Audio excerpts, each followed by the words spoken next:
the Maltese figure. So, I hope this video is gonna be clear enough, because I'm over here by the pool, lots of noise from the pool itself, water, and you know, the ambient noise. Well, it's quite peaceful actually, a bit of a breeze. Anyway, back to the point of this video. It's to give you some tips. I'm not saying they're exhaustive, but there's some just hints and, as I said, tips on how to be discerning with evidence provided in favor of anything really, but in this case it's mostly in relation to health topics, health points.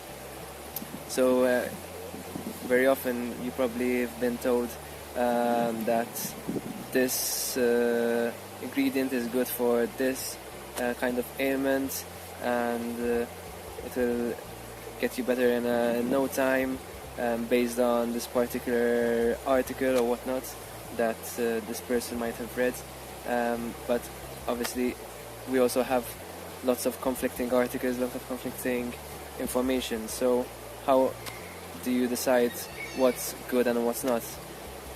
Well, it's going to be difficult to actually make sure that what you're reading is correct, but what you can do is look out for certain points, the tips which I'm going to give you, and use those to at least eliminate those which are definitely incorrect or misleading, or as providing misinformation. And one point before I actually start is that these tips go together, so it's a question of looking at them in combination. It's not one tip on its own, because sometimes just because the source of information satisfies one of these criteria doesn't mean that it's definitely misinformation, or it's definitely incorrect or wrong or misleading. So you'd have to see these points all in combination. So tip 1 is this source is the source a blog? Is it a blogger who's actually writing this information? So that's already, to me, does not fill me with confidence on what is being said. But doesn't mean that's definitely incorrect, because that person could be referencing genuine sources.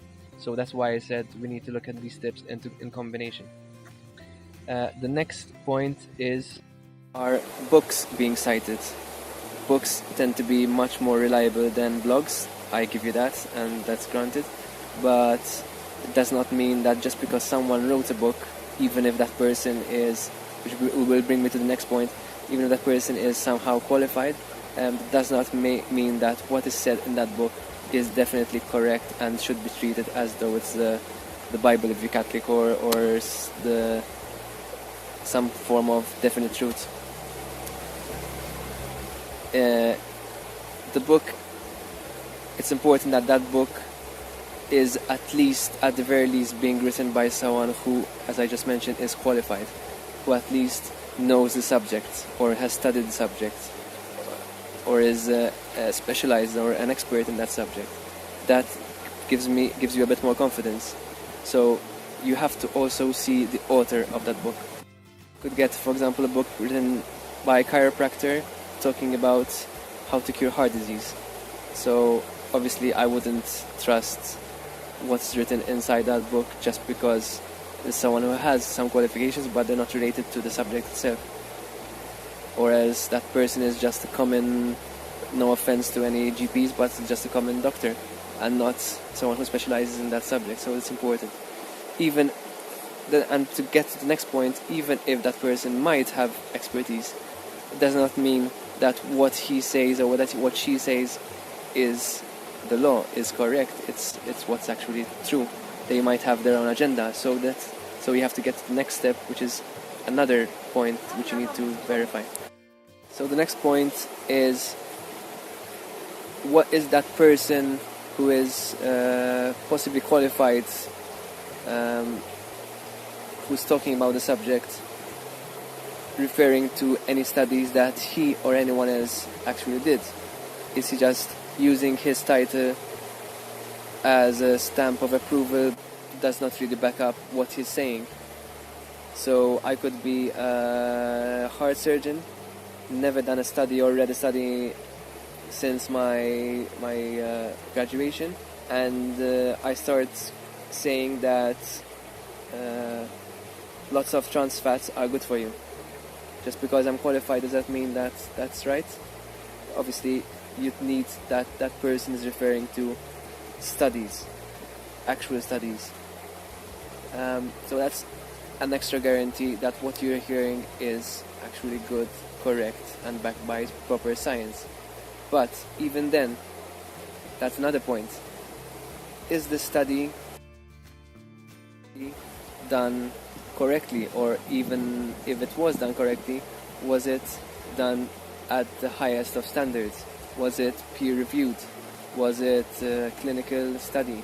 Was it double-blind, whatever jargon that's used? So you have to make sure that it actually proves something, and it just does not skim the surface of what it's actually studying and really leaves to the reader's imagination or assumptions on what actually is being concluded from that study. Now, even if it's been done up to the highest standard of studies, what guarantees that the people doing those studies did not have their own agenda, their own objective, or they were already aiming for a particular conclusion already?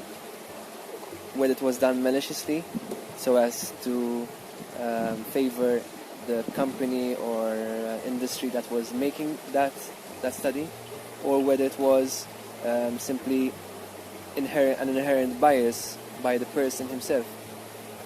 So there you have to, I think it was Durian Ryder who had once said, you have to follow the money.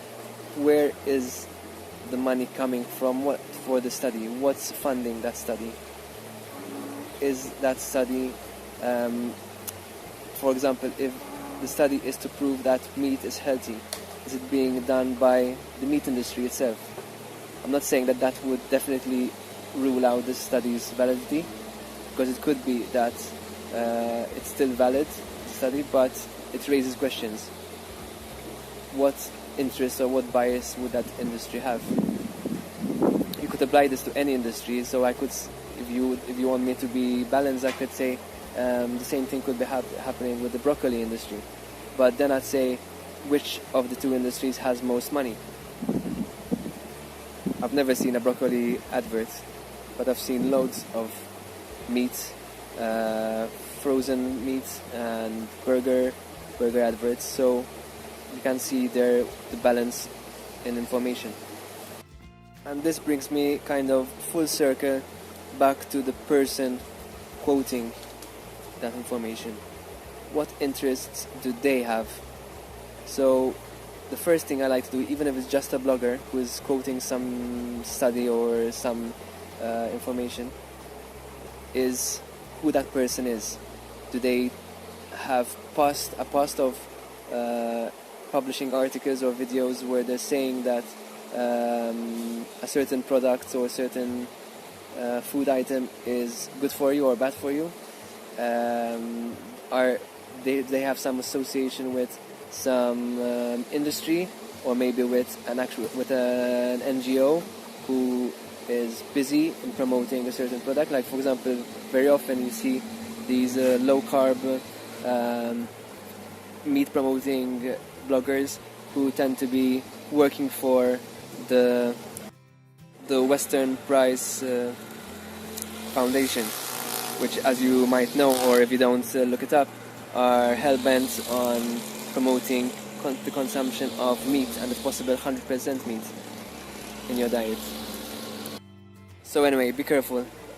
Just doing this, for your own sake, to be discerning in what you actually read and believe.